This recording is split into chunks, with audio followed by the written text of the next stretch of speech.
자, 오늘 소개할 채무자는 채무가 1억 원 정도 있었는데 급여가 550만 원이 넘게 있었거든요. 그러니까 보통 채무자들 치고는 월급을 굉장히 많이 받는 편이셨죠. 미혼이니까 자녀는 없었는데 나이가 많으신 어머니를 모시고 사시는 분이었습니다. 자, 이분은 채무가 왜 발생했는가? 이분은 무리해서 코인하고 스포츠 도박 요걸 했습니다. 그래서 지금 많이 후회를 하신다고. 스포츠 도박에 손을 대면서 결국에는 모든 것을 잃었습니다. 모든 돈을 넣어버리고 베팅하다가 잃어서 돌려막기가 시작되었습니다. 홀로 계신 어머니가 혹시 병에 걸리시면 제가 돌봐드릴 여력도 없어지는 게 아닌가, 제 노후에 남는 게 아무것도 없게 될까봐 두려워서 개인회생을 신청하게 되었다. 이런 취지로 징수서를 작성해서 제출하셨던 분입니다. 채무 발생 경위를 정리해보면 도박, 그리고 스포츠 토토, 어머니도 못 모시게 될까봐 걱정이다. 그래서 채무를 탕감받고 싶다. 자, 도박, 개인회생 되는가? 여기에 대해서 살펴봅시다. 우리 법원이 만든 기준을 읽어보면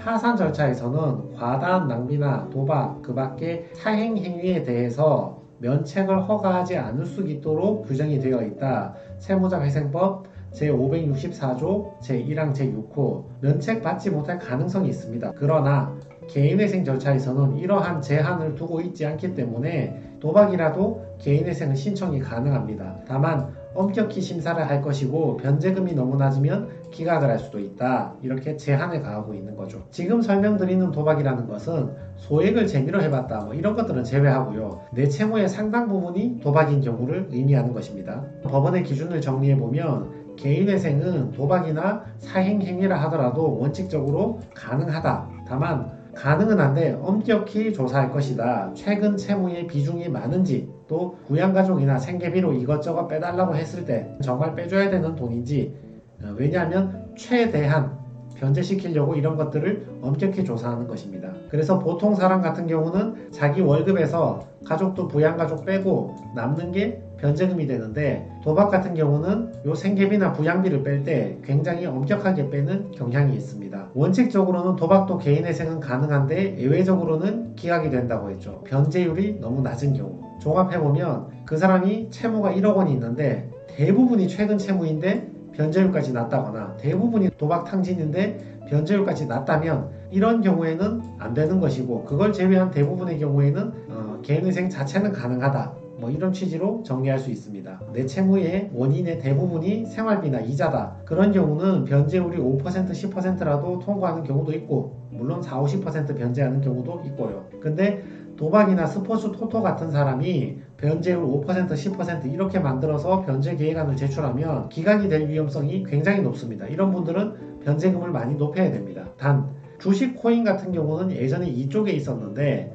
최근에 실무준칙을 개정하면서 자꾸 이쪽으로 넘어가고 있습니다. 최근에 주식 코인은 도박이나 스포츠 토토와 다르게 생활비, 이자처럼 굉장히 선처가 되고 낮은 변제금에 통과하는 경우도 많이 나오고 있습니다. 자, 도박 채무가 개인회생을 신청하면 실무상 어떻게 처리를 하는가? 일단 월급이 많으신 분 같은 경우는 별로 걱정할 게 없습니다. 오늘 채무자 같은 경우죠. 인가 가능성이 높습니다. 왜냐하면 변제금이라는 것은 어차피 월급에 비례하니까, 월급이 많으면 변제금도 많으니까 어차피 변제율이 높으니까 통과하는데 부담이 없는 거죠. 예를 들어서요, 오늘 채무자 같이 채무가 1억이 있는데 월급이 500만 원 이상 있습니다. 자식도 없고 부양가족도 없다면 채무 500만 원에서 1인 생계비 120만 원을 제외하면 380만 원이잖아요. 380만 원으로 36개월을 납부하면 대략 1억 3,600만 원을 납부할 수 있거든요. 근데 채무가 1억이잖아요. 그러면 이만큼 변제할 것도 없죠. 현재까지 발생한 채무 1억 원은 100% 변제하고도 남으니까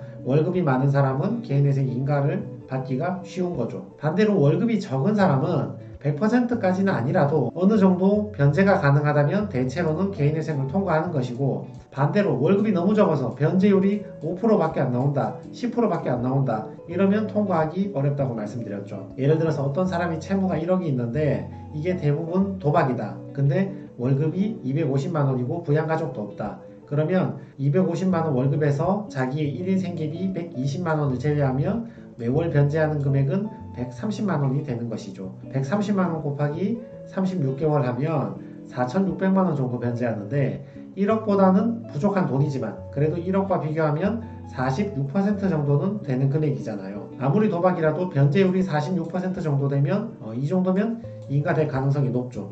특별한 사정이 없다면 인가를 받겠죠. 근데 이게 46이 아니고 5%, 10%다. 그러면 대부분 채무가 도박이기 때문에 통과하기 힘든 거고, 만약에 이 사람이 도박 채무가 아니라 생활비 채무나 병원비 이런 건데 월급이 너무 작아서 어쩔 수 없이 5% 10% 변제라면 그러면 또 통과 가능성이 높죠. 그럼 도박은 몇 퍼센트 이상 변제를 해야 되는가? 획일적인 기준은 없습니다. 그 사람의 부양가족, 소득, 도박 채무 비중 이런 것들을 종합적으로 검토해서 청산가치에 반영을 해서 그 이상 변제를 하라 하기 때문에 몇 퍼센트 이상이면 무조건 인가받는다 이런 기준은 없습니다. 자, 내 채무의 원인이 대부분 도박인 경우에 개인회생을 인가받는 요령은 무엇인가? 도박 채무자가 개인회생을 반드시 인가를 받아내는 요령이 있습니다. 과욕을 부리면 위험합니다. 생계비를 필요 최소한만 공제하고 나머지는 최선을 다해서 변제할 각오가 있어야 됩니다.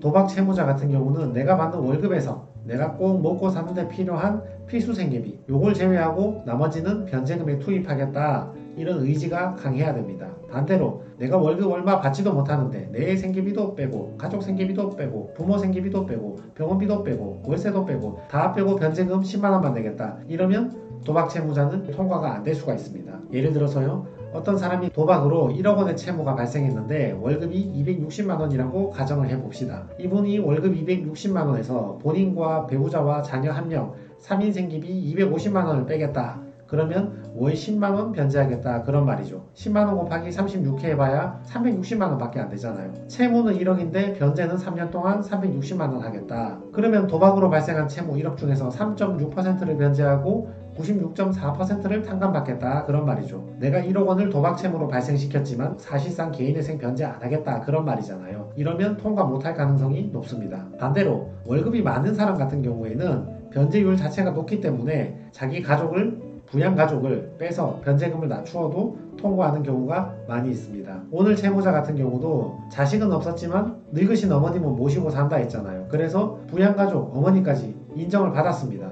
이분 월급이 560만 원이신데 본인하고 어머니 생계비 빼면 200만 원 뺄 수 있잖아요. 거기에 추가 생계비 65만 원 더 뺐어요. 이렇게 계속 빼버리는 겁니다. 그렇게 빼도 왜냐하면 월 변제금이 300만 원이 넘잖아요. 그렇게 300만 원을 36회 변제할 것도 없습니다. 34회만 변제해도 이분 자기 채무 1억을 다 갚을 수 있기 때문에 월급이 많은 사람은 가족도 빼고 뭐 추가 생계비도 빼고 다 빼서 이렇게 변제할 수도 있는 거고, 또 이 반대를 바라는 사람도 있거든요. 월급이 많기 때문에 이런 거 뺄 필요 없다. 내가 최대한 변제금 높일 테니까 대신 36개월 하지 말고 한 15개월 만에 끝내버리겠다. 20개월 만에 끝내버리겠다. 이런 분도 계시거든요. 그것도 현명한 방식입니다. 최대한 신속하게 변제하고 끝내버릴 수 있습니다. 이분처럼 월급이 560만 원이면 1인 생계비 120만 원 빼면 월 440만 원 변제잖아요. 근데 본인 생계비에 어머니 생계비에 추가 생계비 다 합쳐서 260만 원 빼도 한 달에 300만 원이나 변제할 수 있잖아요. 그러면 300만 원으로 36회 하면 어차피 1억은 변제할 수 있기 때문에 월급 많으면 어차피 100% 변제가 되니까 어머니의 추가 생계비에 다 뺄 수 있다 그런 말입니다. 이걸 정리하면 월급이 260만 원인 사람은 최소한만 생계비를 공제해서 변제금을 좀 높여줘야 되고, 월급이 500만 원씩 넘어가 버리면 이런저런 비용 다 빼가지고 변제금을 낮춰도 된다. 그래도 꽤나 많은 변제를 하시는 거기 때문에 통과가 가능하다 그런 뜻입니다. 자, 오늘 내용을 정리해드리면 오늘 채무자의 채무 발생 이유는 토토, 도박 이런 것들이 많았다. 토토나 도박인 경우에 파산은 면책 불허가 받을 가능성이 있지만 회생은 신청 자격이 있다. 가능하다. 근데 도박을 개인회생으로 신청했을 경우에 실무상은 생활비나 병원비 채무보다 법원은 변제를 좀 더 시키려고 한다. 그렇기 때문에 도박 채무자가 회생을 반드시 통과시키는 요령이 있다면 꼭 필요한 생계비만 공제하고 가능한 한 변제를 더 해주겠다. 성실히 변제하겠다. 이런 태도라면 개인회생을 신속하게 통과하고 다시 신용을 회복해서 원래의 삶으로 돌아갈 수 있다. 이런 내용입니다. 그래서 스포츠 토토나 바카라, 파워볼, 게임머니, 별풍선 이런 도박 사치성 행위로 채무가 발생한 분들과 지금 도박 채무 때문에 너무 힘드신 분들, 그리고 도박 채무 때문에 개인회생이 가능한지 걱정이 되시는 분들에게 오늘 영상이 도움이 되었으면 좋겠습니다. 네, 이상입니다.